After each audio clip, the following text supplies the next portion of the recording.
প্রথম থেকে চতুর্থ শ্রেণী পর্যন্ত সর্বমোট ছাত্র সংখ্যা ৩২ জন। প্রধান শিক্ষক ও 2 জন সহ শিক্ষক মিলে মোট 3 জন শিক্ষক এই স্কুলে।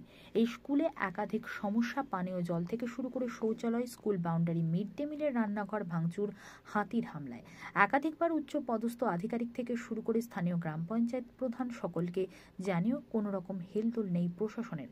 কার্যত প্রধান শিক্ষক নিজেই মানুষের বাড়ি বাড়ি গিয়ে পড়ুয়াদের নিয়ে আসার চেষ্টা করেছে স্কুলমুখী করতে। ভাঙছে কবে থেকে এভাবে পড়ে আছে? এটা 4 মাস হয়ে আছে। আর এখানে তো পানীয় জলের ব্যবস্থা নেই, জল নেই। জল কোথা থেকে নিয়ে আসতেছেন? মানুষের বাড়ি থেকে আনতে হচ্ছে। এভাবে রান্না করতে হয়, মানে প্রত্যেকদিন এভাবে করতে হচ্ছে কেন? এখানকার টিচার যারা মাস্টার রয়েছে কি বলে তারা? ভালো করবে পরে, মানে কবে করবে কোনো ঠিক নেই। রান্না করতে সমস্যা হচ্ছে, জল আনার সমস্যা, মানুষের বাড়ি থাকে আনা, মানুষের বাড়িতে জল আনতে হয়। আর এখানকার কলের জল ভালো না, আয়রন বেশি আসে, খাওয়া যায় না। ঠিক আছে স্যার, বলছেন আপনি তো স্কুলে নতুন প্রধান শিক্ষক হিসেবে জয়েন করলেন, কি নাম স্যার আপনার? আমার নাম প্রেমানন্দ রায়। আর বললাম স্কুলের এই স্কুলে বর্তমানে কতজন ছাত্র রয়েছে এবং কোন কোন ক্লাস এখানে পড়ানো হয়? এখানে পিপি থেকে ক্লাস 4 পর্যন্ত পড়ানো হয়। এখন হচ্ছে নতুন অ্যাডমিশন নিয়ে আমাদের 32 জন স্টুডেন্ট আছে। আগে 28 জন ছিল, 8 জন বের হয়ে গেছে, 20 জন আসছে। আমি জয়েন করার পর নতুন করে 12 জনকে অ্যাডমিশন করাইলাম। মোট এখন 32 জন স্টুডেন্ট।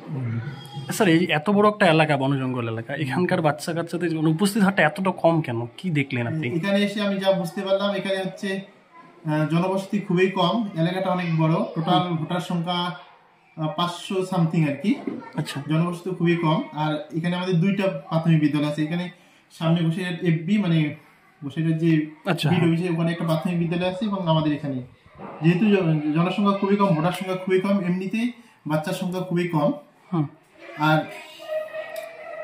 আর এখানকার হচ্ছে কিছু কিছু অল্প আর কিছু কিছু বাচ্চা ওই ওদিক থেকে, মানে কিছু বেসরকারি স্কুলে যাওয়া যায়।